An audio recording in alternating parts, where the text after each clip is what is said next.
Olá, boa noite a todos. Hoje, segunda-feira, 11 de dezembro, começa agora mais uma edição especial do Pecuária BR. Boa noite para vocês, Aidan. Boa noite, Renata. Boa noite para todo mundo que está acompanhando a programação do Canal do Boi. O Pecuária BR de hoje é especial. Estamos em dezembro, hoje dia 11, mas já vamos apresentar aquilo que aconteceu para a pecuária de corte em 2017. Todos os problemas enfrentados pelo setor e o sucesso também. E claro, vamos falar das perspectivas para 2018. Todo mundo acreditando que vai ser um ano muito melhor do que esse, um ano de bastante lucratividade para o setor. Vamos saber dos nossos convidados desta programação especial sobre esse assunto. É isso mesmo, Zaidan. Vamos falar também do desempenho das exportações de carne bovina aqui no Brasil e também do setor, como fica o setor leiteiro para 2018. Nós estamos com a apresentação do programa direto do Espaço Gourmet do Centro de TV do SBA em Campo Grande, para todo o Brasil. Escolhemos esse cenário para trazer essa programação especial e por isso começamos um pouco mais cedo. Estamos ocupando o horário do programa Mercado do Campo, que é apresentado diariamente pela Sara Kirchhoff, que daqui a pouco estará conosco direto da Bolsa em São Paulo, trazendo as informações de mercado desta segunda-feira. E daqui a pouco vamos receber o presidente da Associação dos Produtores de Novilho Precoce de Mato Grosso do Sul, o pecuarista e agricultor Nedson Rodrigues. E vamos receber também o analista-chefe de pecuária de corte da Rural Business, o Júlio Brissac. A Rural Business, que é uma das nossas fontes de informação, inclusive na cotação de preços do boi gordo. É isso aí, Zaidan. E aqui no Pecuária BR Especial também tem preços atualizados do milho, a cotação do bezerro, indicador, média Brasil, bezerro e também boi gordo, além da previsão do tempo para todo o país. Está no ar o Pecuária BR Especial desta segunda-feira.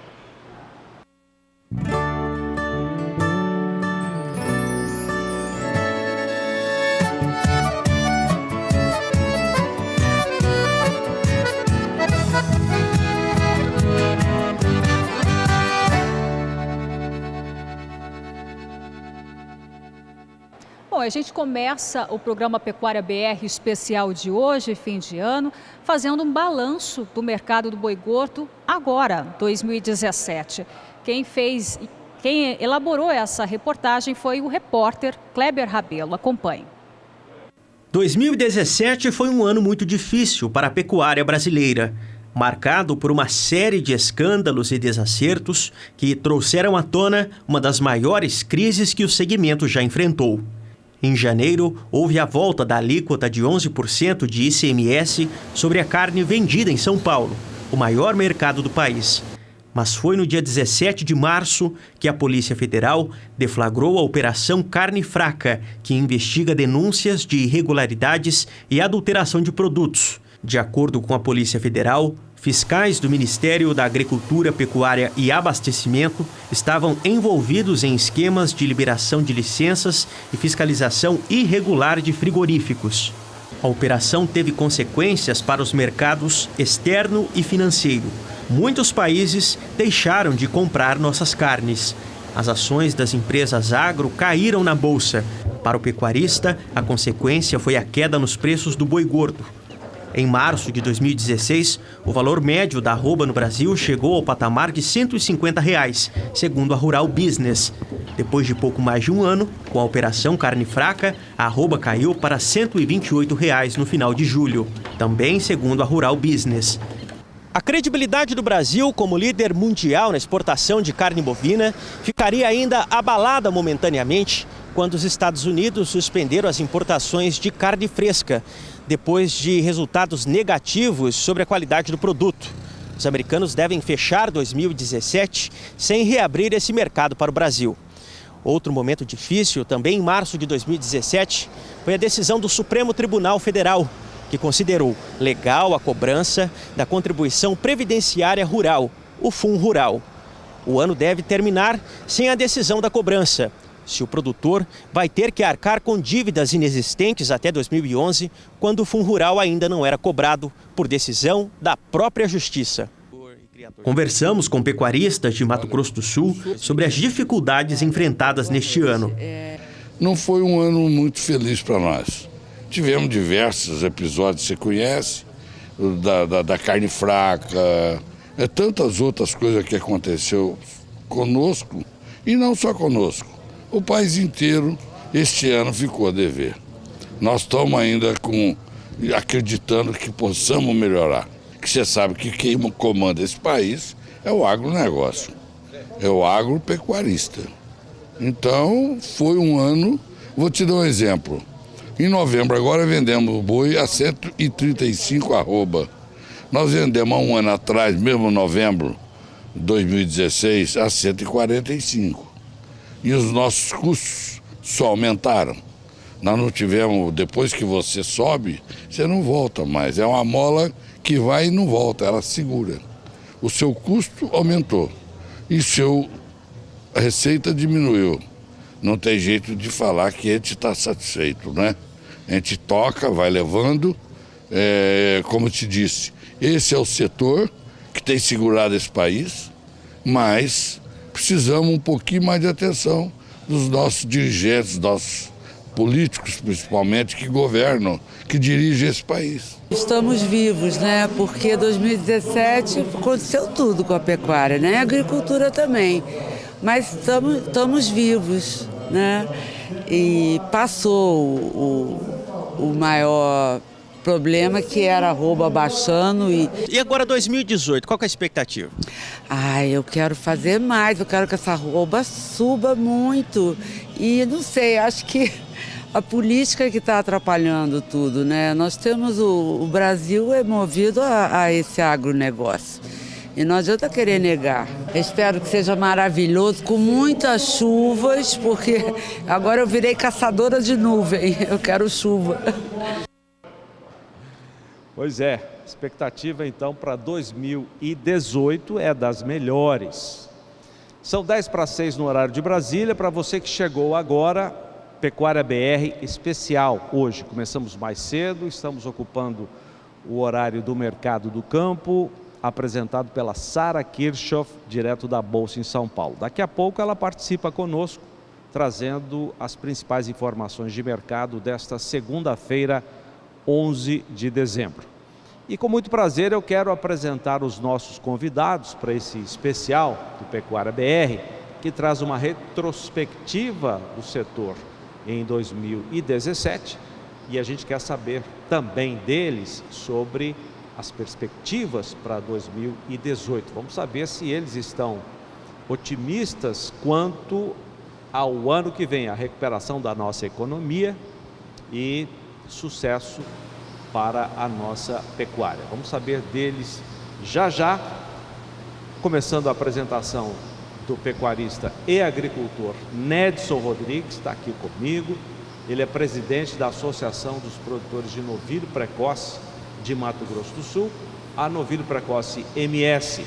E o nosso parceiro Júlio Brissac, que é analista-chefe de pecuária de corte da Rural Business, uma das empresas fornecedoras de conteúdo para o Pecuária BR. Muito boa noite para vocês. Boa noite não, estamos quase no boa noite, né? São 7:55, quase no boa noite, mas bastante claro aqui no Espaço Gourmet do Centro de TV do SBA. Há uma claridade danada aqui nesse horário de verão. Nedson, muito obrigado pela sua presença, tudo bem? Obrigado pelo convite. Está terminando um ano de turbulências, mas estamos firmes e fortes e sobrevivemos a esse ano. Muito obrigado pelo convite. Obrigado a você e a toda a diretoria da Novilho Precoce, que sempre prestigiou o Pecuária BR. Muito obrigado. Obrigado ao SBA. Meu amigo e parceiro Júlio Brissac, como é que 2017 está terminando para você e toda a equipe da Rural Business? Olha, Zaidan, é um prazer. Boa tarde, boa noite, Pecuária de Corte do Brasil. sem sombra de dúvida, o ano de 2017 é um ano histórico para a pecuária de corte do Brasil, né? Eu tive poucas vezes passando aqui pela sua entrevista ao longo desse ano, mas logo no primeiro semestre, numa conversa ao vivo entre nós dois, muito antes de acontecer tudo isso, eu disse para você e para o telespectador do seu programa que a gente ia ver nesse ano de 2017 uma bomba explodindo no mercado e que naquela época da carne fraca era apenas a ponta de um iceberg que a gente estava vendo e que muitas outras coisas viriam. E aí depois veio tudo que a gente sabe de core salteado que aconteceu nesse ano com a pecuária de corte do Brasil. Mas mercados acima, mercados abaixo, eu acho que o mais importante que a gente pode dizer hoje é que essa mudança foi muito importante para a pecuária de corte do Brasil, porque muita gente deixou de ser inocente nesse mercado, né? Foi um saldo depurativo? Foi um marco histórico. Eu tenho 26 anos de dia a dia na pecuária de corte do Brasil, olhando como mercado, esse mercado, e nada parecido, nada 10% aconteceu como nós vimos nesse ano de 2017, né? Muitas coisas do dia a dia do mercado que o produtor profissional sabia de cor e salteado, mas não podia provar como, veio à tona nesse ano de 2017, e eu acredito que isso vai trazer uma pecuária de corte muito mais profissional e menos inocente, Zaidan. Ô Nedson, teve algum período que você pode considerar, agora que já passou tudo, né, a nuvem de fumaça se foi, algum período em que você começou a ficar desesperado? Teve algum desespero nesse ano de 2017? Eu não sei se eu posso chamar de desespero, mas nós tivemos alguns momentos críticos nesse ano que deixou bastante preocupado. O momento em seguida da Operação Carne Fraca foi um desses momentos. Também nos dias pós-delação do JBS também, eu posso falar que nos primeiros 30, 60 dias após essa delação, também houve uma turbulência muito forte, uma preocupação muito forte, porque várias regiões do Brasil, às vezes, tinha dificuldade de escalar os seus animais, preços chegaram aqui no MS, caiu de 140 para 115, 113, até o boi chegou, né? Então, assim, nesse momento, foi um momento muito preocupante, né? Então, foram momentos críticos que nós passamos esse ano. Esses dois momentos eu considero os mais graves que a gente passou.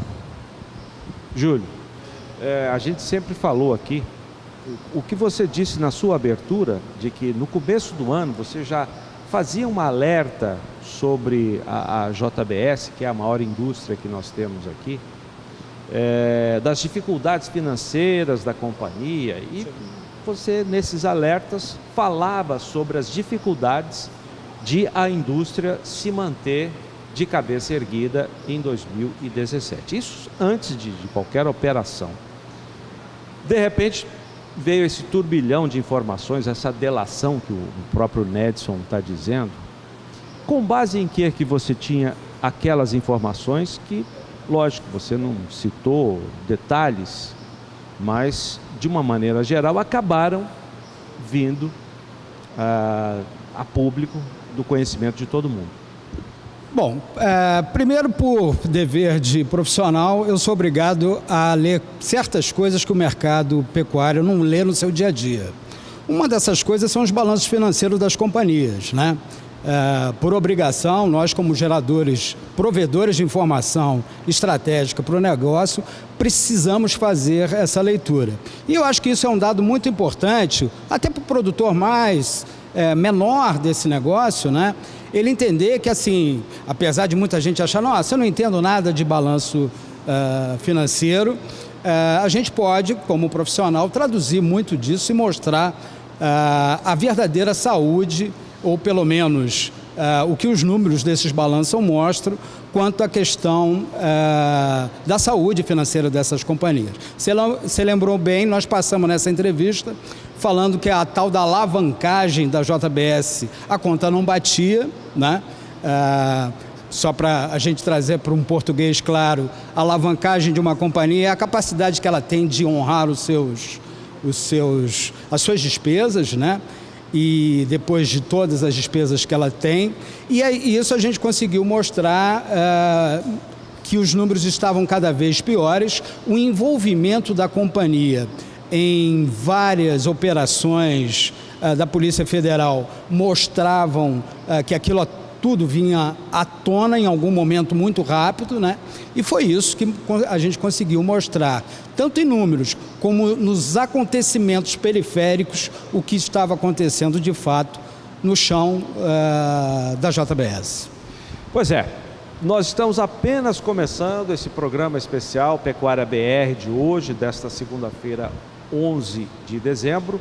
Júlio Brissac e o Nedson Rodrigues, da Novilho Precoce MS, estarão conosco durante todo esse tempo, durante toda essa programação especial. Temos muitos assuntos ainda para abordar. Vamos falar do novilho precoce, essa modalidade que surgiu renovada em 2017. Vamos falar da pecuária leiteira também. Vamos falar de perspectivas para o preço do boi nesse finalzinho de ano, o ano que vem. Será que o consumo do brasileiro, agora que a economia está dando sinais de recuperação, vai melhorar em 2018? Tudo isso daqui a pouquinho, depois do intervalo comercial. Até já.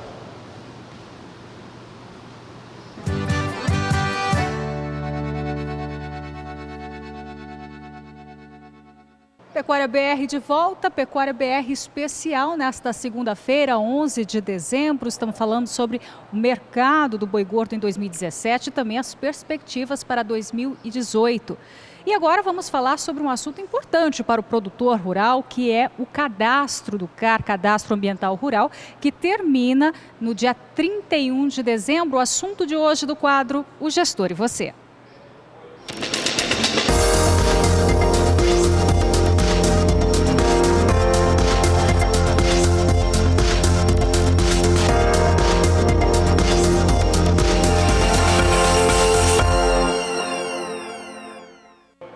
E para esclarecer um pouco mais sobre esse assunto, o Pecuária BR de hoje recebe o consultor jurídico Pedro Puccini Mendes. Boa noite, Pedro. Boa noite, Nata. A gente tem um dado aqui de apenas 35% das propriedades rurais de Mato Grosso do Sul estão inscritas. É um número pequeno, né, Pedro? Boa noite. Oi, boa noite. Pois é, ainda tem um trabalho considerável a fazer até dia 31. Esses números que você apontou são uma característica do Mato Grosso do Sul, já que a gente tem aqui 60%, se eu não me engano, de pequenas propriedades, ou seja, aquelas até 4 módulos fiscais. Então, quando os números do CAR são divulgados, é em área cadastrada, não em número de propriedades, por isso que a área cadastrada dá maior, o número de propriedades menor. Então, tem bastante coisa ainda até lá. E esse cadastro ele começou a contar em 2014. Quais os avanços aí até o momento? Então, de 2014 para cá, houve um importante trabalho de conscientização, né? Porque até então o assunto, embora previsto já em 2012 no Código Florestal, o assunto era novo e foi iniciado um intenso trabalho de conscientização, e o que era um receio do produtor de cadastrar, hoje já se apresenta de maneira muito positiva para o agronegócio brasileiro. Isso porque não apenas o produtor tem o gerenciamento das informações da sua propriedade, como também gerou uma imagem muito positiva para o agronegócio brasileiro, já que a Embrapa Monitoramento por Satélite compilou os dados do CAR e mostrou que o Brasil, a atribuição territorial do Brasil, né, de maneira muito positiva. Assim, a gente tem 37% de área atribuída para o governo federal e estadual já, então um alerta para que a atribuição territorial do Brasil seja repensada. Né, também demonstrou que nós temos aí 18% de unidade de conservação, então já é um território bastante expressivo em conservação ambiental. E os números, eu até trouxe aqui, né, o Serviço Florestal Brasileiro divulgou até outubro que faltava que tem um número de 94,4% no centro-oeste, então falta ainda esse percentual aqui, 80% no nordeste, ainda falta bastante lá. e 96,9% no sul do país, Certo. de área a ser Explica pra cadastrada. gente, o produtor ainda tem receio de declarar essas informações? O que preocupa? Então, o produtor ainda tem esse receio justamente por causa da gestão do sistema CAR. A gestão do sistema CAR ela é feita pelo Ministério do Meio Ambiente. E ultimamente as notícias são um pouco preocupantes, né? Porque o Ministério do Meio Ambiente tem firmado alguns convênios com entidades internacionais para fiscalização e tudo mais. Então o produtor fica preocupado com aquilo que está declarando no sistema, mas é aí que a gente chama a atenção. O produtor deve se amparar das medidas judiciais corretas, né? A instrução normativa número 2 e a número 3 do Ministério do Meio Ambiente garantem o sigilo das informações. Então só os órgãos públicos e entidades financeiras que têm possibilidade de solicitar informações podem pedir, né, mediante notificações e tudo mais.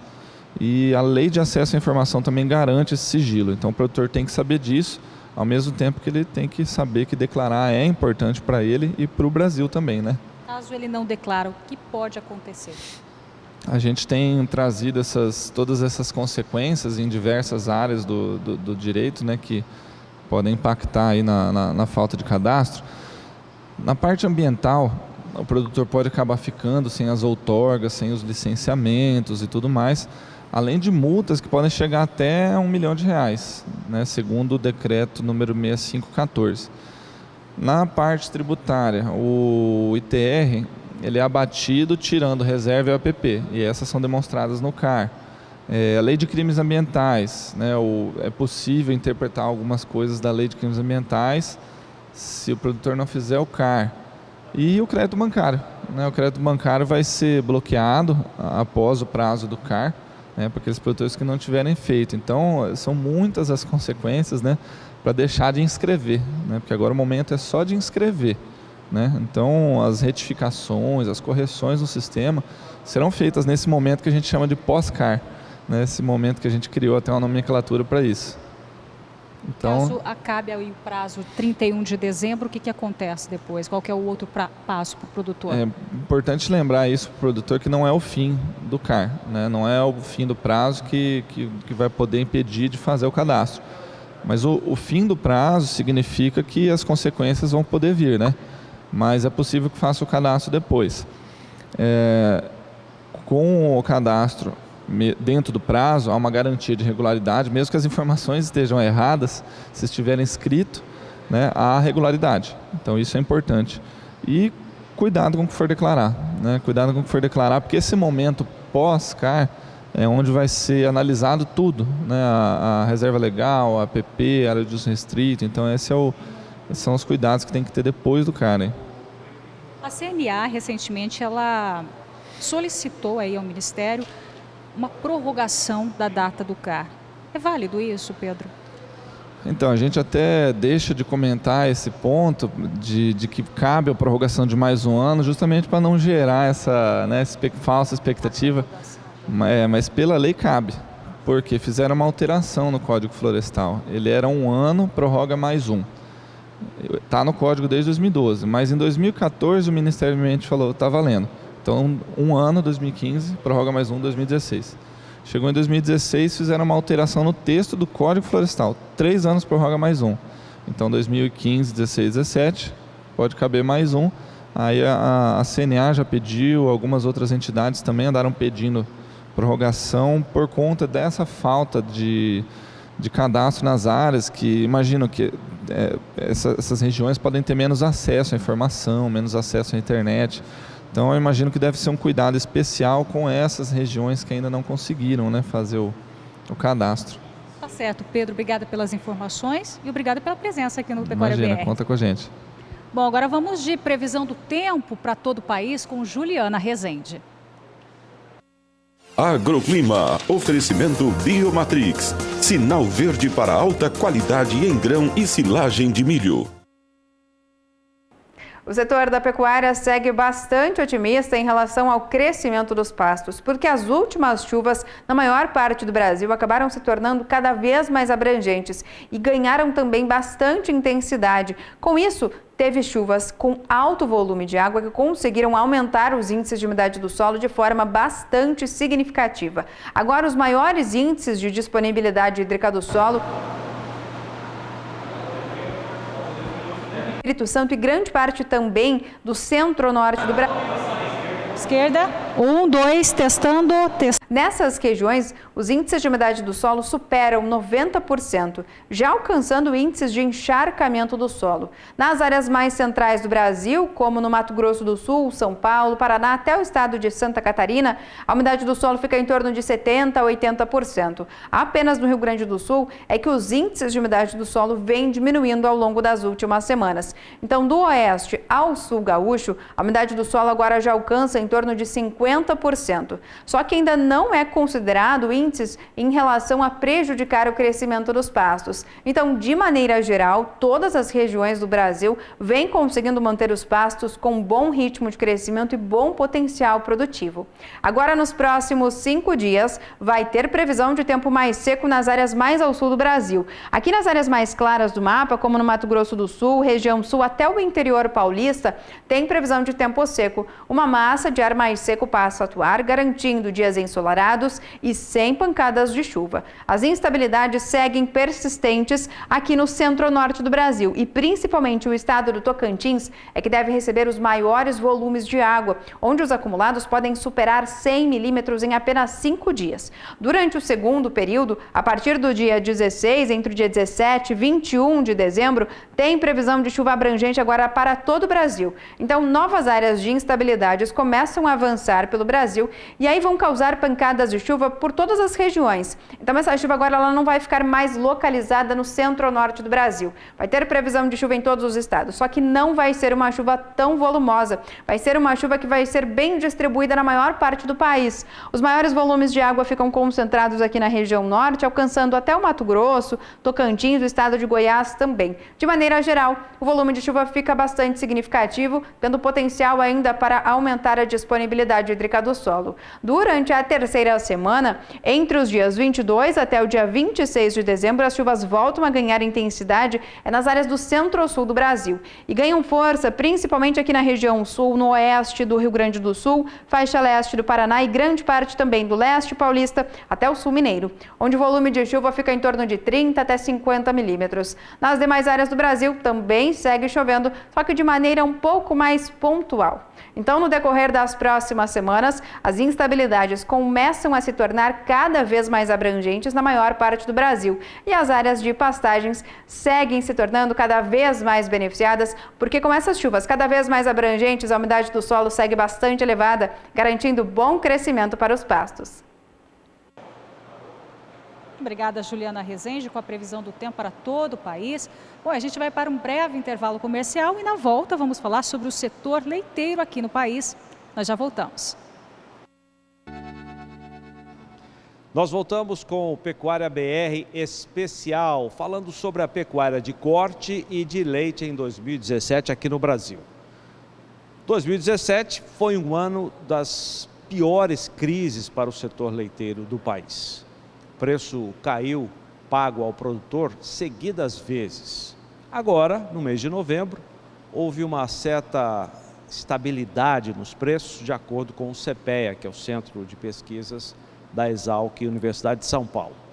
Mas a produtividade tem aumentado. Vamos falar do Rio Grande do Sul. Nos últimos 2 anos, ela chegou a subir 25%, em meio a toda essa crise.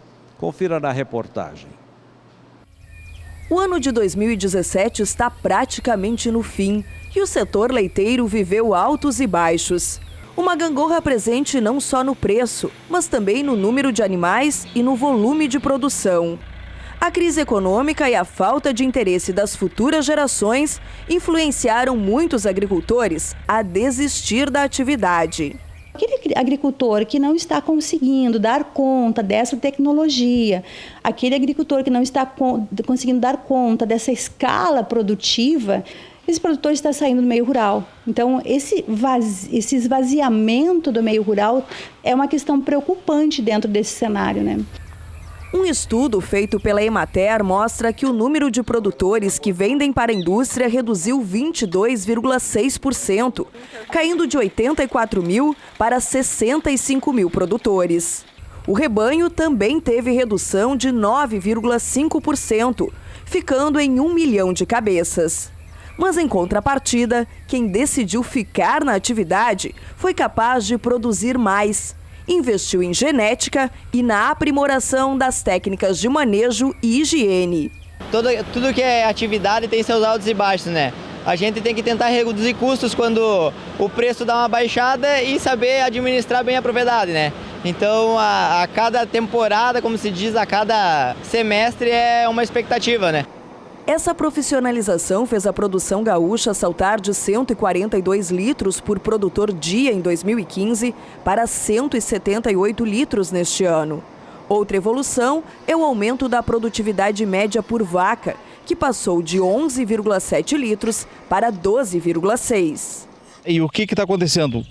Né, de 2 anos para cá, caiu o número de produtores, diminuiu bastante, sensivelmente o número de produtores, mas a produção se manteve estável, né? Porque na realidade aqueles que estão estruturados eles estão conseguindo aumentar a produtividade, né? Seja produção por vaca, seja em volume, seja produtividade por hectare.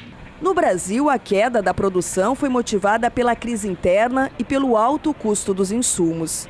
Além disso, os preços competitivos no mercado externo estimularam a importação de lácteos. No ano passado, o país acabou importando 8% do seu consumo. Mas com a alta de preços lá fora e a queda do custo do concentrado, a produção interna dá sinais de recuperação. E algumas entidades acreditam em uma recuperação do setor, com crescimento de 3% a 4% em 2018. Está havendo uma sinalização de que alguma coisa está se movimentando nesse sentido, né? De ter uma melhoria do preço do leite, na valorização do leite pequena ainda, mas a gente está observando que isso está sendo sinalizado, porque nós vemos num período de 2017 muito ruim, num período onde sempre o leite teve uma valorização, esse ano ele caiu, né? Ou seja, cada reunião do Conselhete, né, o preço tinha um percentual de queda. Mas a gente está vendo, até essa semana, observando alguns dados de pesquisa do Sindilat e de algumas instituições, a gente está vendo uma sinalização de que isso está num caminho agora, talvez de valorização pequena ainda, mas isso já é um bom sinal. Por isso, especialistas acreditam que o mais longo ciclo de crise da produção láctea global está chegando ao fim. O preço do litro de leite pago ao produtor no mercado internacional, que chegou a 22 centavos de dólar, se recuperou e nos últimos meses alcançou o valor histórico de 38 centavos de dólar. Uma bela parte do leite do estado do Rio Grande do Sul, pelas indústrias já tradicionais aqui, pagam seu leite por algum indexador de qualidade. Ou é pela célula somática, ou é pela contagem bacteriana, ou é pelo resfriamento do leite, ou é pela gordura, todas elas pagam. Para nós, indústrias, é fundamental o pagamento do leite pela qualidade que tu vai dando a educação, conforme já essas indústrias assim o fazem. O que nós precisaríamos também era evoluir e pagar o leite também por proteína. Vai fazer com que a gente possa incentivar e motivar o produtor a produzir leite dentro dos parâmetros que a indústria precisa para ter uma conversão melhor, consequentemente ela melhora a sua competitividade. Mas o nosso trabalho todo está feito e está sendo desenvolvido com apoios governamentais, de entidades ligadas ao setor e aos produtores e às nossas próprias indústrias, para que eles possam aumentar o volume com a qualidade necessária para ter uma melhor conversão e assim nos transformar num país exportador de lácteos também. O setor no país começa a se redesenhar. A maior profissionalização da atividade e os sistemas de produção estão ganhando escala com novos modelos de gestão. Não pode desistir nunca, né? Porque o leite sempre tem as altas e baixas. Nessas 3 décadas que a gente está na atividade, né? Sempre teve os altas e baixas no leite, né? E sempre tem que fazer aquilo e fazer bem feito, não não fazer por fazer só, que nem muita gente está na atividade hoje, faz por fazer. Se não dá, eu paro, né? Eu não. A gente tem que ser persistente na atividade, né? O produtor tenta fazer a sua parte, eu acho que a indústria também está trabalhando com dificuldades, também tem o seu comprometimento, né? Nós temos toda a cadeia, ela está alinhada no sentido de fazer as coisas evoluírem. Mas nós não precisamos, nós precisamos de apoio, nós precisamos de ajustes, nós precisamos de organização, né? E para isso, em algumas fases, nós precisamos do governo, e o governo, ultimamente, parece que eles têm mais nos atrapalhado do que nos ajudado. Nós temos aí com a questão que vem se batendo esse ano, com a importação do leite em pó do Uruguai, né? Batendo isso, as indústrias, né? Tentando fazer um movimento para pressionar o governo que isso seja posto em prática, e foi colocado no determinado momento, mas alguns dias depois se voltou atrás e foi liberado de novo. O governo não pode atrapalhar, o governo tem que nos ajudar.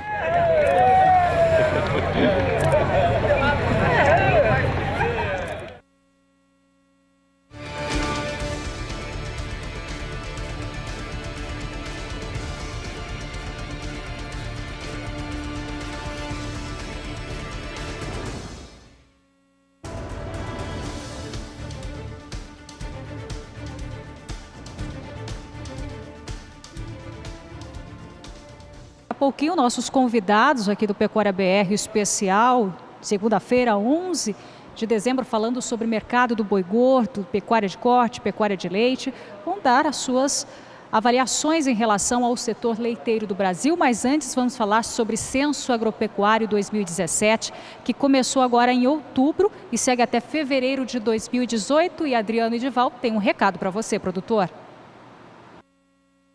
Produtor rural sabe tudo sobre sua propriedade, sobre o seu negócio, certo? Então responda rápido. Quanta mão de obra você tem? Quantos hectares você planta? Quais culturas você produz? Sabe as respostas? Ótimo, porque o Brasil precisa dessas e de muitas outras informações que só você tem. Vem aí o Censo Agro 2017, que vai correr o país entre outubro desse ano e fevereiro do ano que vem para criar um retrato fiel do campo. Com dados atualizados, o Brasil vai poder criar políticas e soluções para todo tipo de produtor rural. E aí, meu amigo, minha amiga, nossa agropecuária vai ficar ainda mais forte. Acesse censoagro2017.ibge.gov.br para saber mais. Faça a sua parte, receba bem o recenseador e responda corretamente. Censo Agro, vamos colher resultados para o Brasil. IBGE, Governo Federal, Ordem e Progresso. Pois é, estou aqui com o Júlio Brissac, analista-chefe Júlio Brissac, analista-chefe de pecuária de corte da Rural Business. Eu vou pedir já que ele fale sobre uma análise do setor leiteiro. Agora há pouco vimos uma reportagem da Anelise, no Rio Grande do Sul. E estou com o presidente da Novilho Precoce de Mato Grosso do Sul, Nedson Rodrigues. Ô Nedson, pegando o gancho do censo do IBGE, vimos também o recado do Adriano, você já foi visitado pelos recenseadores da sua fazenda em Mato Grosso do Sul? Ainda não. Não? Mas os dados estão preparados? Os dados estão na ponta da língua. O que você espera de resultados desse censo, depois de 10 anos sem conhecermos oficialmente os dados da agropecuária? Eu espero que ele seja feito de uma forma bastante eficiente, porque uma das coisas que eu mais escuto pelos analistas brasileiros, né, e empresários, que os números no Brasil são muito divergentes, às vezes não muito confiáveis, né? Você tem várias fontes que não mostram os mesmos números. E isso é muito difícil, tanto para as políticas públicas, como para as grandes empresas que prevêem investimento no país, você não ter números confiáveis do que você tem no campo. E atualizados. Atualizados, né? Exatamente. Então, eu espero que o censo seja feito com bastante eficiência, que aí nós podemos ter números mais confiáveis para que nossos governantes e as nossas empresas possam fazer um planejamento de uma forma correta. Júlio, você trabalha com números o dia todo, números da pecuária, já há mais de 20, quase 30 anos, né? O que você espera do censo 2017, 2018? Bom, que minta menos, né? Eu sou de uma escola de economia, fundada dentro da Rural Business, que a gente parte sempre do princípio que se números são do governo, duvide. Porque a probabilidade de ter manipulação de mercado é muito grande. Dentro desse ano de turbulento ano de 2017, uma das coisas que o agronegócio precisa são de números oficiais confiáveis. É claro que por trás disso tudo sempre existe muito interesse de mercado, política de abastecimento, política de oferta e demanda, tudo isso inflaciona um país ou desinflaciona um país e, portanto, a gente sabe por que há tanta divergência. Mas nós estamos em 2017, em plena era digital e muita coisa ainda nesse negócio sendo feito na base do lápis e da borracha, quando o problema são números, né? Então, isso é uma coisa que a gente tem e vai vir a ser combatido no Brasil, porque chegou a hora de a gente saber, em qualquer segmento do agronegócio do Brasil, vou ficar particularmente falando da pecuária, é preciso saber, numa era digital, como a gente sabe nos Estados Unidos, que tipo de boi que é, como ele que foi abatido, se é macho, se é fêmea, em tempo real. É possível, é muito fácil de fazer isso, é preciso ter uma caixa preta dos abates de bovinos e da produção leiteira, por exemplo, desse país, uma coisa muito fácil de fazer numa era digital. Ô Júlio, vamos pegar o gancho da pecuária leiteira, como é que está esse setor aqui no país? A matéria forte, mas a reportagem do Rio Grande do Sul mostrou uma recuperação. A matéria mostrou ali no seu final um produtor dizendo uma tremenda de uma verdade, né? Que o governo só atrapalha a atividade, né? Nós tivemos esse ano um grande teatro em cima da pecuária de leite do Brasil, que foi aquela questão do Uruguai, quando os números do próprio governo já mostravam que as importações de leite do Uruguai já estavam caindo, historicamente caindo. E agora eu saí da Rural... Um volume muito pequeno. E um volume muito pequeno. Para justificar... Sim, para aquele teatro todo. Exatamente. E eu acabei de sair da Rural olhando um número, passei rápido e todo mundo que quiser manda um e-mail lá para a Rural Business, que vai receber esses novos números de exportação de leite do Brasil. É a menor média da história, ou seja, fecharam a porteira da saída de leite, o que poderia botar mais preço para o produtor, e estão jogando aí o produtor em plena era digital, em pleno ano de 2017, recebendo, eu acho que é a única profissão do mundo, que o cara entrega um produto e vai saber 30 dias depois quanto que ele custa, né? Então, quer dizer, é mais ou menos como eu entrar num shopping, comprar uma bolsa para minha mulher e daqui a 30 dias alguém dizer para mim quanto é que é o preço. Claro que no caso do shopping o preço seria para cima, mas no caso de ser produtor seria para baixo. É verdade. Bom, voltaremos daqui a pouco com este especial do Pecuária BR, aqui com o Nedson Rodrigues, presidente da Novilho Precoce MS, com o Júlio Brissac, analista-chefe de pecuária de corte da Rural Business. Tem muita coisa ainda para acontecer aqui no programa. Queremos saber dos nossos convidados o que esperar do preço do boi nesse restinho de ano. Tá firme, né? O preço tá bom, tá subindo. Ou não, o Nedson vai dizer já. Júlio também. E as perspectivas para 2018. Até já. Pecuária BR de volta, o Pecuária BR especial falando sobre o mercado do boi gordo em 2017 e as perspectivas para o próximo ano. Mas antes, vamos conhecer um pouquinho do trabalho da Casale, empresa parceira do SBA.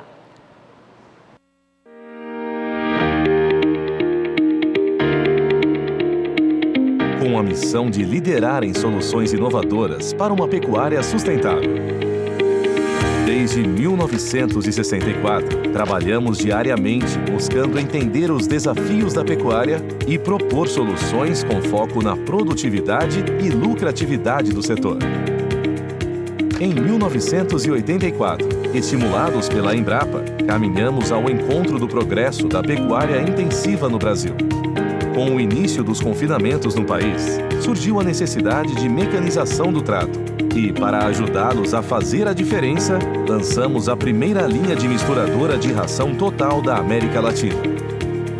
Iniciou-se então um ciclo contínuo de pesquisa e desenvolvimento de novas tecnologias. A confiança na marca Casale é resultado de um contínuo trabalho com dedicação e transparência, sendo nosso maior objetivo o de apoiar e entender nossos clientes, pecuaristas e técnicos do setor. Conte conosco. Casale, as melhores soluções para a pecuária. E falando em avaliação do mercado do boi gordo em 2017 e para 2018, veja só o que diz o consultor da Scott Consultoria, Alcides Torres. Olá, meu nome é Alcides Torres, eu sou engenheiro agrônomo e analista de mercado da Scott Consultoria. Pois é, sem a gente perceber, mais um ano rolou e pediram para a gente fazer uma análise de como foi 2017 e fazer uma perspectiva para 2018. Bom, todo mundo que é pecuarista sabe que foi medonho o ano de 2017, nós tivemos vários impactos que influenciaram o mercado e que não fazem parte dos fundamentos da pecuária. E que lição a gente tira disso? Que a gente tem que evitar risco. Não é? Então, usar todas as ferramentas, fazer venda futura, usar o mercado de opções, fazer já venda casada, compra casada. É claro que quanto menos risco, menos margem de lucro, mas é muito menor do que realizar prejuízo. Não é? Então, a lição de 2017 é que a gente tem que evitar, dentro das nossas possibilidades, evitar risco. E é claro que para evitar risco eu preciso saber custo, preciso ter uma boa gestão. E qual que é a perspectiva para 2018? Bom, comparando com 2017, a gente imagina que 2018 seja um ano mais tranquilo. É claro que a gente não sabe o que vem pela frente, mas ainda vai ser um ano cujo cenário é de mercado de pouca firmeza. A gente tem aí toda uma quantidade de rebanho que não foi confinado em 2017, que vai ser ofertado em 2018. Então, vamos dizer assim, nós estamos mais por conta do desempenho da economia, para uma melhoria da cotação da arroba do boi gordo e dos animais de reposição, do que propriamente dito ações que a própria pecuária possa fazer. Lembrando que 2018 é um ano de eleição, e um ano de eleição para a pecuária de corte não é tão ruim, porque os churrascos acontecem com mais frequência, existe mais reunião de partidos políticos com o seu eleitorado, então a gente deve ter um ano melhor do que o 2018. Mesmo porque não adianta a gente ficar em cima dos problemas, né? A gente precisa ficar em cima das soluções, né? 2017 passou, 2018 aparentemente a gente vai ser melhor que 2017. E para encerrar eu queria desejar a todos boas festas e que bons negócios aconteçam para a pecuária de corte e para todos os fazendeiros brasileiros. Tá certo. Agora vamos acompanhar o que diz também o consultor da Coan Consultoria, Rogério Coan. Olá, bom dia a todos vocês que estão ligados ao sistema SBA de todo o Brasil. Nós estamos aqui para comentar um pouquinho do que foi 2017 e o que nos espera para 2018 quanto às perspectivas de mercado da pecuária de corte brasileira. Bom, como vocês bem sabem, 2017 foi um ano bastante tribulado do ponto de vista não só da reposição, mas também quanto à precificação dos insumos. Mas o que mais atormentou o pecuarista em 2017 foi realmente os impactos da carne fraca sobre a remuneração da arroba. Nós tivemos um ano bastante complicado para o pecuarista, que aplicou tecnologia no processo, seja de cria, recria e engorda, e esperava obter uma remuneração da arroba compatível com os custos de produção. Isso não se efetivou na prática, o que culminou com uma redução significativa das margens operacionais das diferentes operações pecuárias, independentemente da região na qual o sistema de produção pecuária está inserido.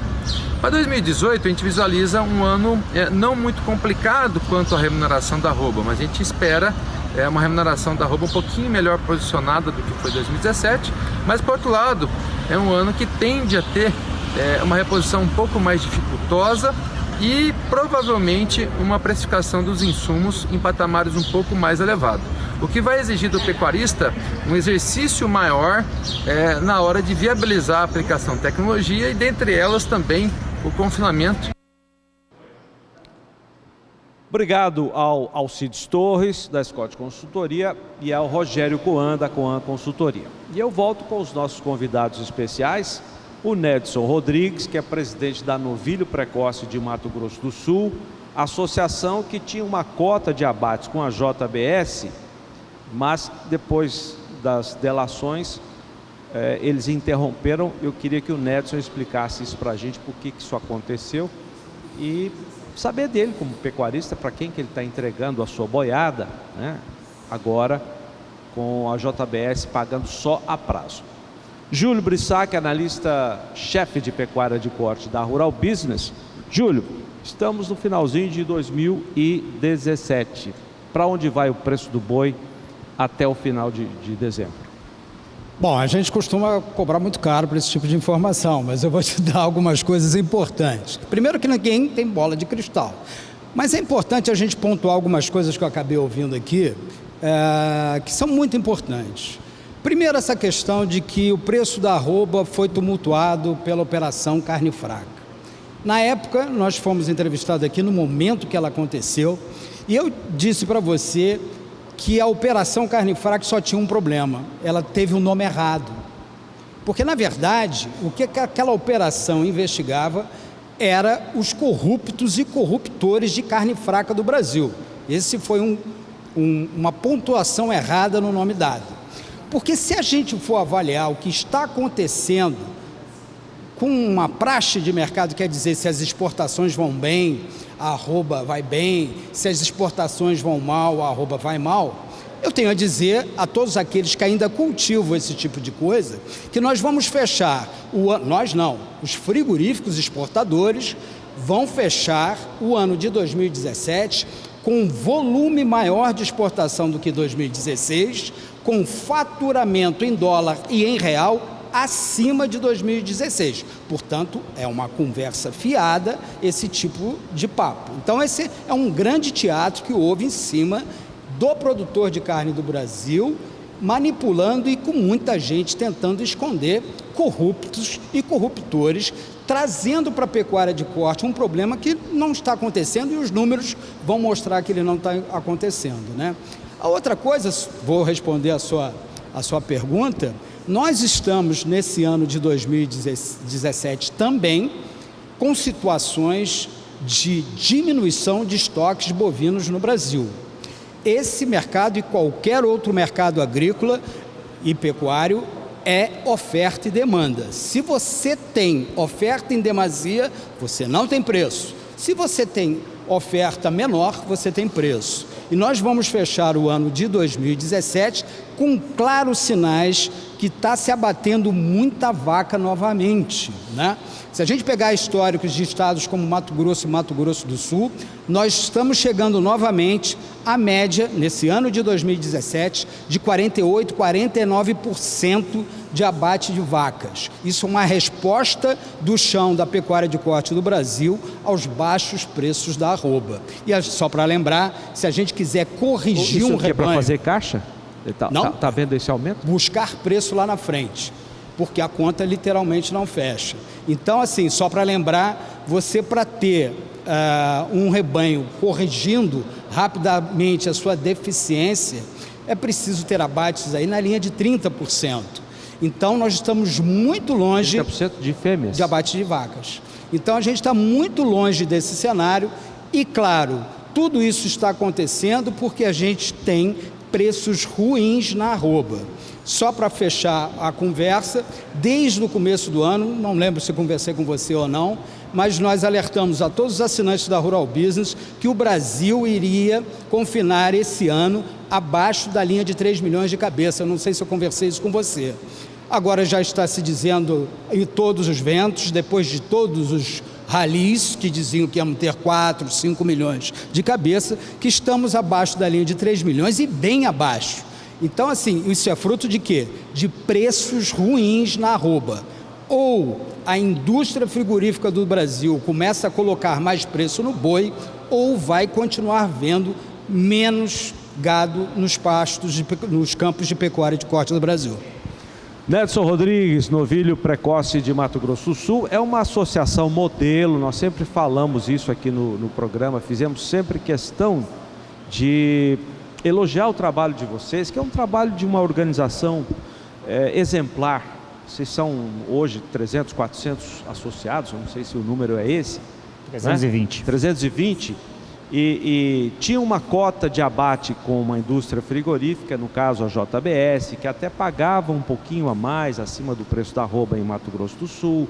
Tinha uma cota também de entrega de animais para uma rede de supermercados, que era o Carrefour. E agora, esse ano, houve esse problema todo com a JBS. Para quem que vocês entregaram os seus novilhos precoces? Então, todos os produtores estão buscando novas alternativas, a gente está ajudando isso, que eles encontrem outras plantas frigoríficas para abater, e o abate que antes estava muito concentrado no JBS, em virtude de uma parceria comercial que a gente tem com eles há 7 anos, né? A gente tem uma parceria comercial com eles e estava muito focado, até porque as condições eram boas, a gente tinha uma tabela de bonificação melhor do que o que eles pagam, em cima da qualidade dos animais, né? A gente tinha condições diferenciadas, logicamente em cima também do volume que a gente ofertou, né? Em 2016 nós abatemos mais de 150 mil cabeças com eles, só aqui em Campo Grande. Recebendo a prazo ou à vista? Não, à vista, isso era tudo à vista. Então, em decorrência disso, a gente estava muito concentrado nos nossos abates, até com as parcerias que a gente tinha com o Carrefour e Almart para entrega de animais de qualidade, também estavam concentrados nessa empresa. Porém, com todas as delações que ocorreram e a tomada de decisão da empresa em fazer de junho para cá somente pagamento com 30 dias, então houve uma insegurança, que eu acho que não dá para julgar isso da parte do produtor, né? A gente nunca sabia o que viria de notícias na próxima semana. Como disse o nosso comentarista João Pedro Cuti Dias, não são 30 dias apenas, são também noites. 30 noites. Exatamente. Então, nesse receio, nessa insegurança, né, muitos produtores resolveram não entregar com 30 dias de prazo, então buscaram outras opções frigoríficas, mas que também isso ocorreu um aumento de volume nessas empresas menores e logicamente aí eles abaixaram o preço da arroba, então aproveitaram o momento para também ganhar e a gente sentiu muito isso, mas eu acho que também isso é do mercado, né? Se eu fosse dono do frigorífico, talvez eu estaria fazendo a mesma coisa. Se tiver um monte de gente me ofertando boi, eu posso escolher qual boi que eu vou comprar, né? Então a gente andou dissipando. Alguns produtores que não conseguiram fazer negócio com os pequenos acabaram voltando, vendendo com 30 dias, né? Outros não. Então tá bem dissipado o abate, a gente está acompanhando todos os abates dos produtores, continuamos acompanhando em várias plantas do estado, né? Porém hoje a gente não tem mais aquela bonificação boa que a gente tinha com a empresa, né? Estamos voltando a conversar, a gente tem conversa, temos porta aberta para negociação, mas no momento ainda não estamos assim com nenhuma parceria personalizada, personificada, né? Mas estamos buscando novos projetos para 2018, muito otimistas que novas coisas virão. Como diz eu assisti uma palestra do economista Ricardo Amorim, né? Não vamos desperdiçar uma boa crise, né? Não podemos desperdiçar uma boa crise. Então é a hora de repensar todos os negócios, repensar a nossa produção, repensar toda a nossa parte comercial e buscar novos caminhos, porque tem oportunidade no mercado, é questão da gente buscar, ir atrás e fazer acontecer, né? Posso dar uma rápida pontuação? Pois não, Júlio. Tem uma coisa acontecendo no mercado pós o furacão JBS, né? A delação da JBS, que pouca gente colocou no mercado e eu vou colocar aqui para todo mundo. Depois da delação, aconteceu uma coisa muito importante na pecuária de corte do Brasil. Frigorífico nenhum, do JBS ao reconhecido mundialmente frigomato, né? Aquele do abate clandestino, houve uma mudança no escritório do frigorífico. Vou explicar por quê. Ninguém teve mais a coragem de fazer uma operação ilegal no Brasil. Ninguém tem mais a coragem. Isso mudou o mercado de uma maneira radical. Quanto custa o boi tributado na essência? Essa foi uma modificação radical no mercado, que veio, ao que tudo indica, que vai durar por muito tempo, e que a gente precisa entender que o mercado já é mais, no ano de 2017, do que aquelas informaçõezinhas praxe. As escalas estão muito cheias para 3 dias, que é uma bobagem, né? A gente tem 7 dias para fazer uma conta no dedo. Você está com 3, tem mais 4 para comprar, tu está desesperado em qualquer lugar do mundo. Mas jurassicamente se fala isso no Brasil. O produtor moderno, ele precisa entender que ele passou por décadas vendo informações de mercado que foram propagadas nos escritórios de compra e venda de boi gordo das grandes empresas, nas mesas estratégicas. Essas informações saíam dos escritórios. Essas informações saem historicamente, nesses 26 anos eu acompanho isso, das mesas estratégicas de compra dos frigoríficos. Quem compra quem compra carcaça ou boi em todo o Brasil, como as grandes empresas compram, é claro que ela tem uma mesa estratégica, tá certo? E ela precisa cultivar informações que façam com que o dever de casa dela é que o produtor conheça o menos possível de mercado, que viva com frases historicamente que não têm o menor sentido e que ele, claro, fique na ignorância mercadológica. Para nós encerrarmos o assunto novilho precoce aqui, pelo menos por enquanto, em 2017, o governo de Mato Grosso do Sul relançou o programa de bonificação de produção de novilho precoce. Depois de anos, 2 décadas, foi relançado um novo programa. Isso foi antes da Operação Carne Fraca, e a meta do governo anunciada então era de que a associação, 320 produtores, abatesse 80 mil novilhos precoces em 2017. Pouco tempo depois essa meta foi atingida, não é, Nedson? Sim, pelas informações que nós tivemos do governo do estado, acho que em 6 meses bateu-se a meta dos 80 mil bovinos abatidos dentro do programa, né? Até para nós foi uma surpresa, porque a gente achava que o abate seria um pouco menor, que o produtor talvez ia demorar um tempo a mais para se adequar a todas as normas e o operacional do novo modelo que foi lançado nesse novo programa, né? E até a gente achou que foi uma coisa muito rápida o produtor se adequar a isso, né? O programa vem rodando bem. A principal coisa que o governo falava, que era a questão das ilegalidades que acontecia, né?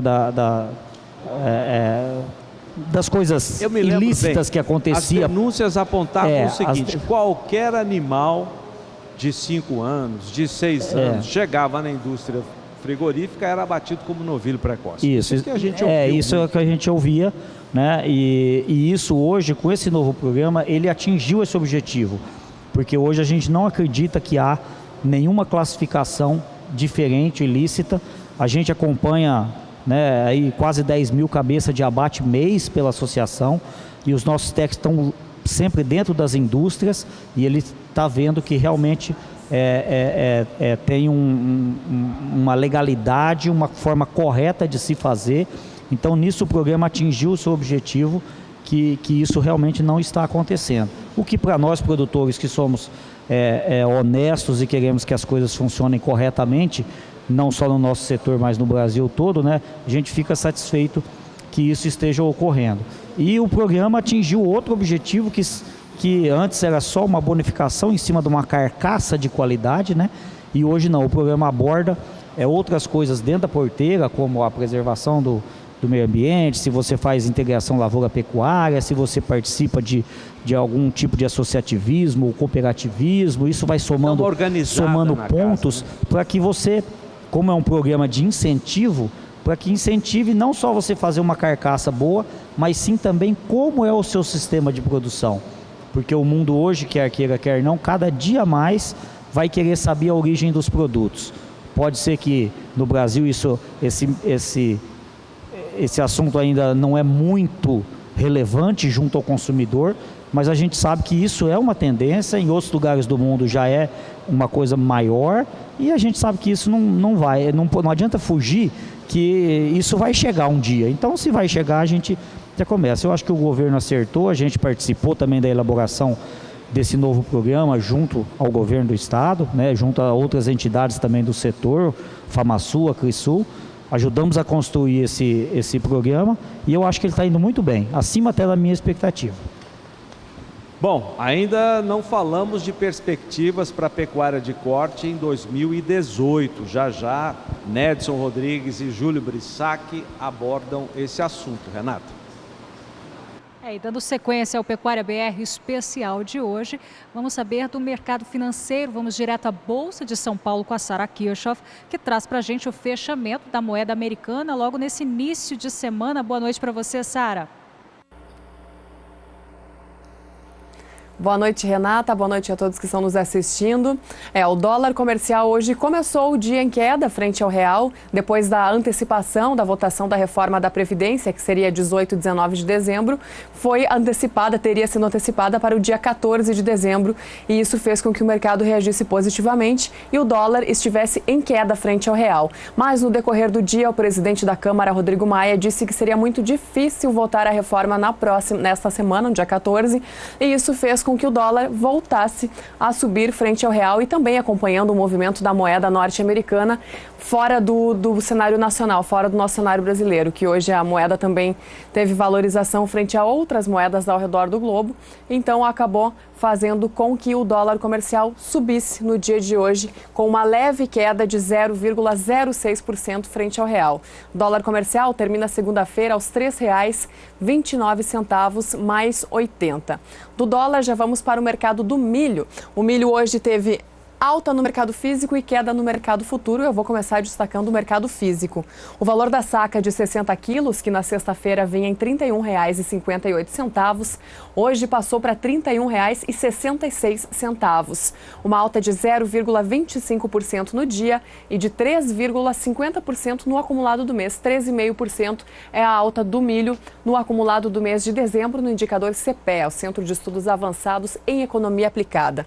Terminamos então com o milho no mercado futuro, que, como eu já antecipei, teve um dia de queda hoje aqui na Bolsa de Valores de São Paulo. Os contratos entregues em janeiro tiveram a maior queda, que foi de 0,74%, e o valor da saca, que vinha em R$ 32,55, hoje caiu para R$ 32,31 no ajuste atual e ficou 7 centavos acima nos últimos negócios. Os contratos entregues em março caíram 0,24%. A saca, que na sexta-feira aparecia por R$ 33,73, hoje passou para R$ 33,65 no ajuste atual e ficou 3 centavos abaixo nos últimos negócios.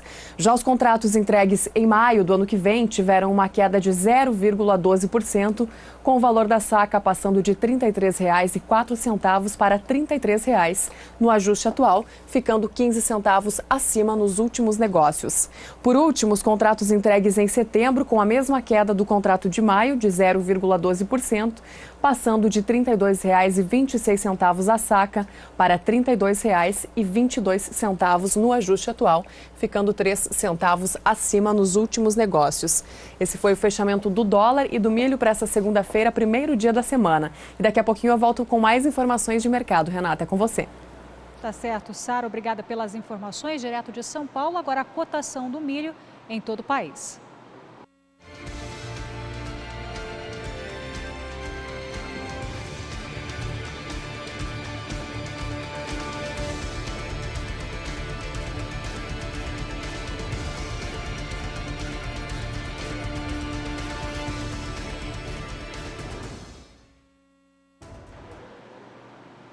No próximo bloco tem o quadro De Olho na Fazenda, que coloca à disposição do mercado animais da raça Guzerá, é o Guzerá IT da Fazenda Perfeita União. As informações já, fique com a gente.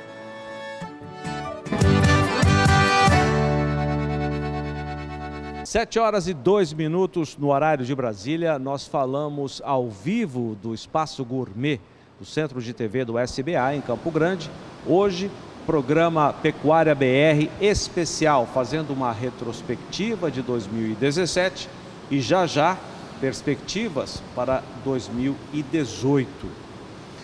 E nesta semana nós temos o início, a partir de agora, do De Olho na Fazenda Perfeita União, dos irmãos Toneto. É lá que há 50 anos é selecionado o melhor do Guzerá do Brasil pelos irmãos Tarcísios e Vinícius Toneto. E eu estou aqui com o Tarcísios, está aqui comigo, obrigado Tarcísios, muito boa noite. E estou com o Felipe. O Felipe representa o outro irmão Toneto, que é o Vinícius. Vinícius está de férias? Está na praia, não? Tá de férias na fazenda de Goiás trabalhando. Tá bom. Tudo bem, Felipe? Um prazer te receber aqui, viu? Prazer é meu. Boa noite a todos. Boa noite a todos. Bom, o De Olho na Fazenda você já conhece muito bem. Nós mostramos o trabalho realizado em uma propriedade rural, no caso a Fazenda Perfeita União, em Pirajuí, interior do estado de São Paulo. Daniel de Paula foi lá, já mostramos as reportagens aqui. Essa seleção de 50 anos que de uns anos para cá passou a focar o seu trabalho de seleção em ferramentas muito modernas, até precisas, mais precisas, para avaliação do gado, no caso o Guzerá. Eu estou me referindo, Tarcísio, a tantas coisas, mas principalmente aquela avaliação por eficiência alimentar. Quer dizer, o gado come e converte melhor aquilo em peso. Você seleciona os animais que tendem a comer do mesmo tanto ou menos, mas ganham bastante peso. É isso mesmo, Zaidan. Hoje, o que o animal consome hoje é 70% do custo final, no caso da produção do animal de corte. E o que a gente vem fazendo há 6 anos já, identificando os animais que comem menos e ganham mais. Para a gente ter uma ideia, tem animal que come o dobro do outro e ganha a mesma coisa. Isso tem um impacto extraordinário na parte de lucratividade, na parte de sustentabilidade. Como se isso não bastasse, ainda tem a sustentabilidade também ambiental. Esses animais, é óbvio, comem menos, poluem menos e produzem mais. Então, acho que é uma ferramenta aí que a pecuária vai ser obrigada a utilizar nos próximos anos. Legal. Bom, Felipe, já eu quero ouvir você também. Você agora já está numa geração que era o Aldo Ângelo, não é? Exato. Os irmãos, que são um deles pai dos irmãos Toneto. E agora a terceira geração, Felipe, tem seu filho também. E outros, né? Que vão dar sequência a esses 50 anos de seleção. Nesta semana, nós temos, como parte até do De Olho na Fazenda, aquelas vendas especiais diretas na nossa programação. E o leilão dos irmãos Toneto será na quarta-feira, depois de amanhã à noite, aqui conosco.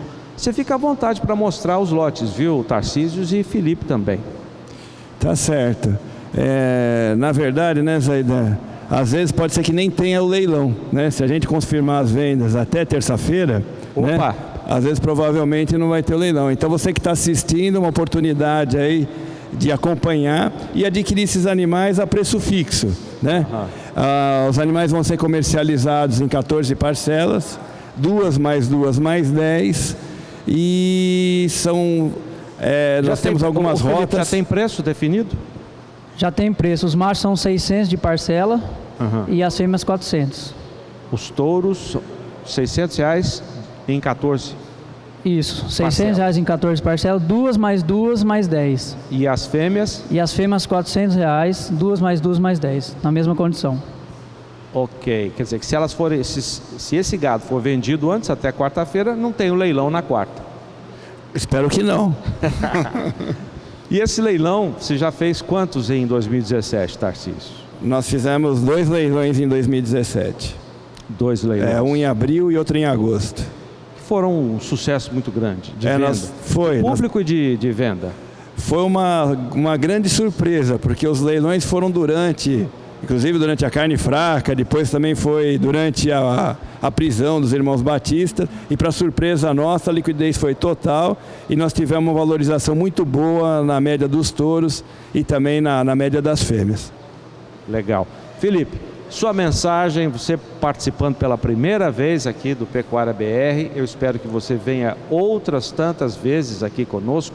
Afinal de contas, essa parceria, Tarcísios disse que tem 20 anos, acho que você nem era nascido, né?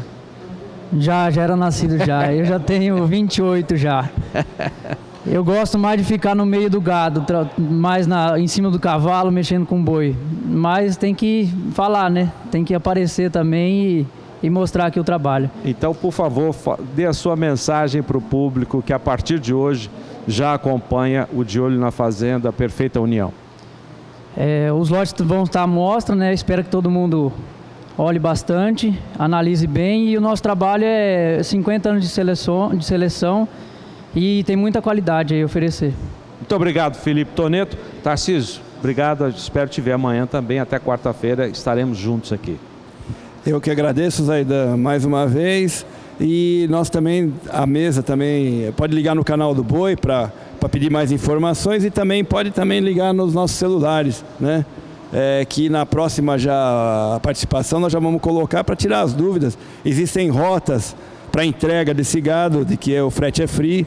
A pessoa pode pegar e receber o gado na malha viária. É só encostar com o caminhão no posto mais próximo e passar de caminhão para caminhão, e então recebe esse gado em algumas rotas que nós definimos e nós vamos falar agora na próxima participação. Muito obrigado a vocês. Renata. Tá certo, aí uma excelente oportunidade para você adquirir Guzerá IT da Fazenda Perfeita União. E dando sequência aqui ao programa especial Pecuária BR, perspectivas mercado do boi gordo para 2018, vamos saber também o balanço das exportações de carne bovina brasileira na reportagem de Valdir Pacheco. Em novembro, Mato Grosso registrou mais um recorde na exportação de carne bovina fresca e congelada, chegando a mais de 124 milhões de dólares. Esta foi a maior movimentação financeira mensal de 2017. Pela terceira vez consecutiva, o estado supera São Paulo, que até julho deste ano era líder em exportações.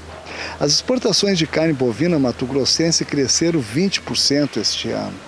Até outubro, comparativamente ao mesmo período de 2016. Este ano, as vendas alcançaram um volume de mais de 238 mil toneladas e uma cifra de 989 milhões de dólares. Os dados são do Ministério da Indústria, Comércio Exterior e Serviços e foram divulgados na última semana. Este crescimento nas exportações revela uma superação das adversidades que atingiram o setor desde março, quando foi deflagrada a Operação Carne Fraca. Em seguida, o escândalo de corrupção atingiu uma das principais empresas do setor. E também houve o embargo temporário dos Estados Unidos em decorrência de não conformidades sanitárias. A diretoria da Associação dos Criadores de Mato Grosso, a Acrimate, afirma que o esforço do Ministério da Agricultura, Pecuária e Abastecimento, MAPA, em comprovar a qualidade da carne brasileira foi muito importante para a recuperação e manutenção de mercados. Sobre valorização da produção, a Acrimate destaca que a pecuária de corte ainda não é remunerada de forma adequada, se comparada aos demais componentes da cadeia produtiva. No ano passado, em outubro, a arroba do boi era comercializada a R$ 128,70 na primeira semana do mês.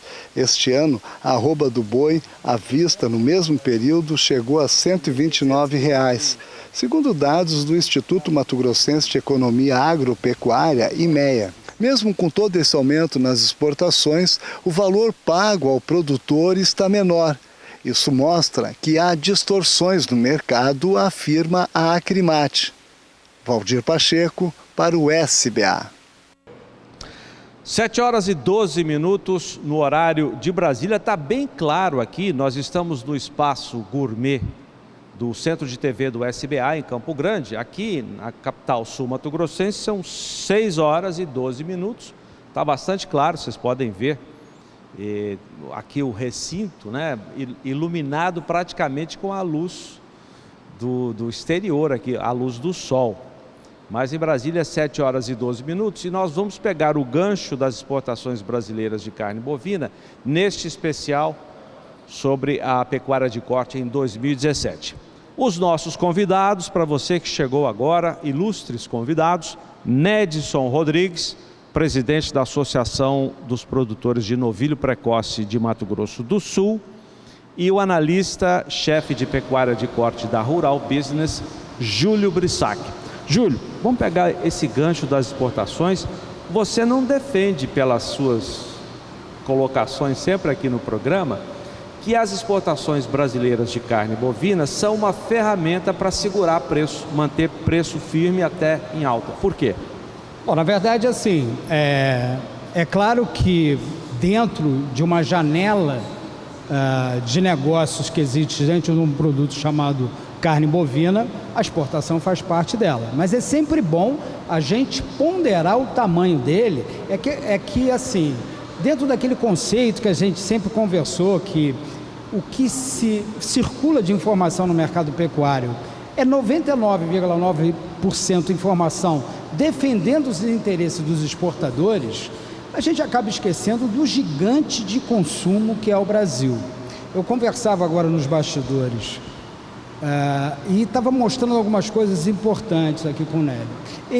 Eu mostrava para ele que nós estamos preparando um estudo sobre a nova onda de hamburgueria no Brasil, né? E nós identificamos algumas coisas muito importantes. Eu vou ao menor dos fatos para ilustrar o gigante de consumo de carne bovina que é o Brasil. Nós identificamos uma hamburgueria em São Paulo, na zona sul de São Paulo, uma loja, portanto não é rede de duas, é uma loja. Eles vendem ao mês 10 mil hambúrgueres, compram 2 toneladas de carne. Esse mínimo que eu estou falando do varejo brasileiro de carne bovina é um grande exemplo do que é o gigante de consumo do Brasil. E que, claro, quando você cruza essas informações com o grande frigorífico exportador do Brasil, que tem 70%, 80% do seu negócio voltado para o mercado externo, você entende o porquê de toda essa conversa fiada em cima de exportação, etc, etc. Que sem ela a gente não sobrevive.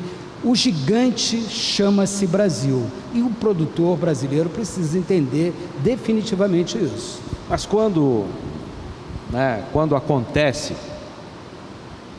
e em 2017 também foi assim, após a Operação Carne Fraca, de muitos países deixarem de comprar, de importar a carne bovina do Brasil, há uma pressão muito forte nos preços, Nedson.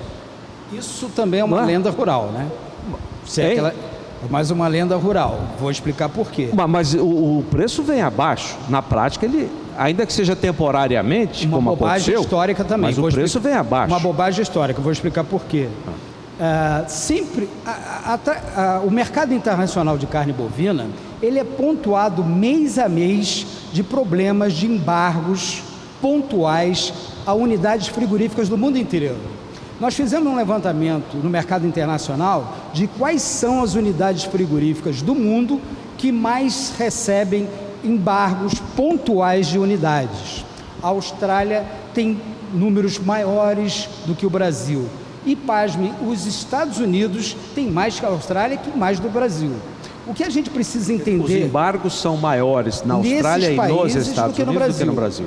E o que o produtor moderno precisa entender é que quando existe um embargo, ela é a uma ou algumas unidades frigoríficas. Portanto, todas as outras estão liberadas. É preciso a gente entender também que a fila no negócio do dia a dia do boi andou. Hoje um frigorífico como o JBS, agora aqui no Mercosul menos, mas foi herdado, a Minerva acabou fazendo isso, eles abatem frigorífico em vários países do mundo. Portanto, esse jogo de falar do Estado, do Brasil, tem que ser ampliado porque a Minerva veio a público dizer que estão embargando aí umas unidades nossas, vão vender tudo a partir da Argentina, do Uruguai e do Paraguai. Ou seja, dane-se vocês, eu agora faço um campeonato sul-americano, dane-se vocês. Então, assim, nós precisamos entender o novo jogo da pecuária de corte do Brasil e acabar com essas lendas rurais de que embargou, o preço tem que derrubar. Infelizmente, uma boa parte do mercado ainda acredita nessa conversa fiada, quando na verdade a fila está andando e as exportações estão acontecendo, como a gente vai ver no final desse ano, e eu já disse aqui, exportações em volume e em faturamento maior que em 2016. Ô Neto, vocês exportam muito a carne do novilho precoce, de associados de vocês, via grandes frigoríficos também, né? Sim, a gente não tem uma informação concreta da quantidade que vai, mas, por exemplo, nós temos hoje dos 330 associados, nós temos em torno de 90 associados que têm lista Traces e fazem cota Hilton, então a gente sabe que um bom volume deve ir para a Europa, atender esse mercado da Europa, mas realmente a gente não tem os números reais, porque vai para o frigorífico e a gente não sabe para onde que vai a carne. Para vocês que vendem, são boas as exportações? Para quem faz hoje a lista Traces e cota Hilton, ela tem uma boa premiação, assim, razoável, vamos dizer, entre R$2 e R$3, até R$3 e R$3, R$2 e R$2, dependendo da época do ano, porque depende também das compras lá da União Europeia. Mas varia aí, então, entre R$4 e R$6 de bonificação para quem tem esses animais. E a grande vantagem para o produtor, no caso dessa exportação para a União Europeia, é que não há uma exigência tão grande de acabamento de carcaça, não precisa ser aquele boi muito gordo. Tem um boi gordura 2, gordura escassa, vai bem, um animal vai bem, só precisa da idade, né? Tem que ser no máximo até 30 meses e está toda a papelada em dia da rastreabilidade. Mas é uma boa, quem está dentro desse sistema da lista Trace, cota Hilton, está satisfeito com as bonificações, né? Quer queira, quer não, hoje R$5 de bônus na hora de vender acaba sendo importante. Mas eu também gostaria de colocar uma coisa sobre as exportações, né?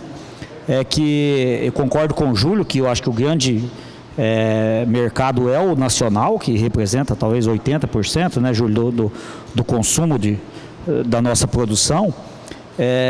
Mas conversando assim com outras pessoas de frigoríficos, de exportadores, né, o que eles dizem, e eu concordo em parte, é que ele é um mercado, a exportação ela é importante, apesar de ser 20%, porque ela é um mercado regulador. E até assim, a gente dá um exemplo, imagina todo o dianteiro que vai para os países árabes, para o Oriente Médio, para a China, Hong Kong, se todo esse volume não fosse e ele ficasse para ser vendido dentro do Brasil, para onde viriam os preços, né? Então, quer dizer, na realidade a exportação ela é pequena, mas ela é importante por ele regular esse mercado, que quer queira, quer não, se ele subir de 20 para 25 ou baixar para 15, acaba fazendo uma diferença, né, Júlio? Com uma carga tributária menor, comendo quase 40% do seu bife, não ia sobrar nenhum bife para exportar, né? Muitos frigoríficos falam que inclusive às vezes a conta não é muito favorável na exportação, mas ele fala assim, se ele não mandar, derruba o preço aqui, então é pior às vezes, né? Então tá certo. Bom, intervalo comercial, ainda não falamos das perspectivas para a pecuária de corte, preço do boi em 2018, eu quero ouvir os dois já depois do intervalo comercial, e tem também o preço de hoje, segunda-feira 11, direto da Bolsa em São Paulo. Até já.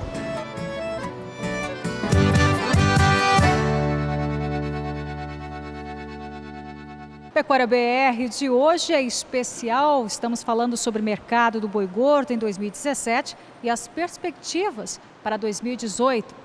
A gente volta à Bolsa de São Paulo agora com a Sara Kirchhoff, que traz os preços atualizados do bezerro e também do boi gordo. É com você, Sara.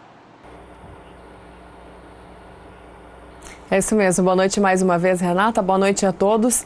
O indicador CPEA do Centro de Estudos Avançados em Economia Aplicada apontou para preços mais baixos nesta segunda-feira, tanto para o boi gordo aqui no estado de São Paulo, quanto para o bezerro em Mato Grosso do Sul. E de acordo com o Safras e Mercado, a logística agora, em função das festas de fim de ano, ela começa a ficar mais lenta, assim como os processamentos na indústria. Eu vou começar destacando aqui o preço do bezerro, então, no mercado físico, que na sexta-feira era de R$ 1.151,16 por cabeça e hoje, com essa queda, passou para R$ 1.148,81, uma queda de 0,20% no dia e uma queda que passa dos 3% para o mercado do bezerro no acumulado do mês de dezembro. Bezerro, mercado físico, estado de Mato Grosso do Sul, indicador CPEA.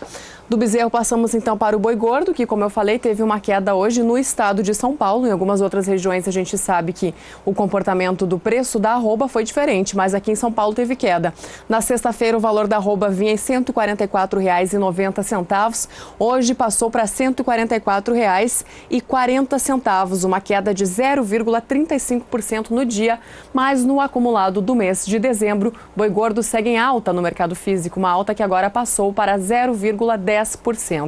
No mercado físico, eu termino com o boi gordo no mercado futuro, que hoje teve queda também nos principais contratos. Os contratos entregues em dezembro caíram 0,68% nesta segunda-feira, primeiro dia da semana. O valor da arroba, que no ajuste anterior aparecia por R$ 147,75, hoje passou para R$ 146,75, a queda de R$ 1 na arroba. E nos últimos negócios ficou 15 centavos acima, R$ 146,90. Já os contratos entregues em janeiro do ano que vem tiveram 410 negociações hoje aqui na Bolsa de Valores de São Paulo, tiveram pouca variação, com uma leve queda de 0,03%.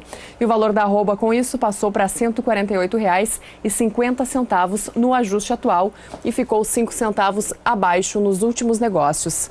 Já os contratos entregues em fevereiro do ano que vem tiveram uma desvalorização de 0,17% e o valor da arroba passou para R$ 147,45. Por último, eu destaco os contratos entregues em outubro do ano que vem, que é o mês referência no mercado do boi gordo, que hoje tiveram uma queda de 0,19%. O valor da arroba, que no ajuste anterior aparecia por R$ 154,10, hoje passou para R$ 153,80 e ficou ainda abaixo nos últimos negócios, em R$ 153,50. Esse foi o fechamento, então, do boi gordo e do bezerro para esta segunda-feira, primeiro dia da semana. É com você mais uma vez, Renata. Obrigada, Sara, pelas informações. Aidan? Bom, para a gente fechar esse especial de hoje, as perspectivas para a pecuária de corte em 2018. Nossos convidados ilustres, começando pelo Nedson Rodrigues, que é presidente da Associação dos Produtores de Novilho Precoce de Mato Grosso do Sul. Como é que vai, o que você espera do boi gordo, preço em 2018? Nedson. Zaidan, vou ser bem sincero. Para mim, o ano ainda é embaçado. Vai ser um ano... Ou seja, sabe quando você olha um vidro ou um espelho, que ele está embaçado e você não consegue enxergar bem o que está do outro lado? Essa é a minha convicção hoje. O mercado do boi, eu acho que ele depende de 3 coisas, que o Júlio já disse aqui, que é a oferta do boi gordo, e até ele falou que acha que vai ter uma recuperação. Uma menor oferta, né? E eu acho que pode isso também ocorrer, eu só não sei que tamanho pode ser isso. E nós dependemos também do consumo interno, do gigante brasileiro do consumo, que depende do emprego, depende das políticas públicas, do crescimento do PIB e também das exportações. Essa parte do consumo, eu acho que ele vai estar muito relacionado e vai depender muito do cenário político que nós vamos viver em 2018. É um ano de eleição, é um ano de transformações importantes no Brasil, e eu acho que durante o ano, com as possibilidades das pesquisas, quem vai estar o próximo presidente, aí nem vou falar de direita ou esquerda, quem vai ser o próximo presidente, mas vou falar se for um presidente conservador ou se for um presidente que vai adotar medidas de mudança realmente. Eu acho que isso vai impactar bastante dentro desse consumo, que pode ser melhor ou pode ser pior. Mas como eu não consigo enxergar claramente o que vai acontecer desse cenário político, desse consumo, se o PIB vai crescer 2% ou vai crescer 3% ou 3,5%, igual tem gente falando, né? Se o emprego vai diminuir 1 milhão de desempregados. Então, essas coisas para mim elas ainda são embaçadas. Por isso eu acho que é um ano embaçado. Mas no contexto geral, eu sou, em relação a 2017, eu sou otimista. Para mim vai ser um ano melhor. Eu só não sei o tanto melhor, mas eu acredito num ano melhor. Júlio Brissac também com a sua mensagem final. O Júlio, antes do programa, disse: eu quero ter um presente para apresentar. Então, por favor, também apresente esse presente. A gente preparou lá com a equipe de pecuária de corte da Rural Biz. Aliás, a gente começou o programa mostrando que havia alguns teatros mais intensos ou menos intensos na pecuária de corte de leite do Brasil. E eu pedi para resgatar um dado muito importante que os assinantes da Rural Business têm, convivem com ele, e que a massa da pecuária de corte do Brasil, infelizmente, não convive. O que você está vendo aí na tela agora são as exportações de carne bovina de todos os tipos dos frigoríficos brasileiros. Nos anos de 2002, 3, 4, 5, 6 e 7. E por que eu pontuei isso? Porque todo mundo tem na memória outubro de 2005, quando houve o último caso de aftosa no Brasil. E a gente viu aí 58, 60 países embargando a carne bovina do Brasil. Logicamente, naqueles anos e nos anos subsequentes, a gente deveria ver uma diminuição do volume embarcado, como foi propagado naquela época, e a diminuição no faturamento. Afinal de contas, boi precisa, para ter preço, precisa de ter exportação, como diz todo exportador de plantão. Os números que você vê aí são apenas da receita em bilhão e mostram que no ano de 2005 o volume e o faturamento exportado foi recorde, o de 2006 foi recorde e o de 2017 foi recorde. Então pega todo aquele teatro... 2007 é o que nós 2007, desculpa. Então pegue todo aquele teatro que fizeram do Jornal Nacional à Folha de Bandeirantes, dizendo que o Brasil não estava mais exportando carne bovina, e veja os números. Muito cuidado com os teatros que colocam para você, mês a mês, ano a ano, tentando comprar boi barato no Brasil. E o presente, Júlio, para a gente fechar esta São ter na memória especial. Números como esse, em teatros como esse da aftosa, que fez no ano de 2005, 2006 e 2007, os frigoríficos exportadores colocarem mais dinheiro no bolso, patrocinando uma ignorância muito grande da pecuária de corte do Brasil, principalmente para a parte mais inocente do mercado. E o índice picanha? Sai esse ano de 2018, mostrando para o Brasil, para quem não sabe, a gente estava conversando aqui, a Rural Business vai lançar no mercado um índice picanha mundial, onde ela mostra do Brasil, passando pela Argentina, Uruguai, Paraguai, os Estados Unidos, através da rede Costco, Japão, chegando, mostrando o índice da picanha. Com um detalhe muito importante: a picanha, senhoras e senhores, nos Estados Unidos é muito mais barata que no Brasil e, pasmem, no Japão também. Vamos aguardar então para 2018 o índice picanha Rural Business. Obrigado, Júlio, obrigado, Nedson, pela sua participação. Também agradeço aqui vocês que ficaram conosco neste especial. O Pecuária BR volta amanhã, 6h15, no horário de Brasília. Muito obrigado, boa noite e até amanhã. Tchau, Renata. Tchau, Zaidan. Boa noite a todos. Obrigada pela companhia. Voltamos amanhã e daqui a pouco você acompanha o Renato Lapenta com o Brasil Gourmet e logo em seguida a nossa agenda de leilões com Adriano Estival na batida do martelo. Até amanhã. Tchau, tchau.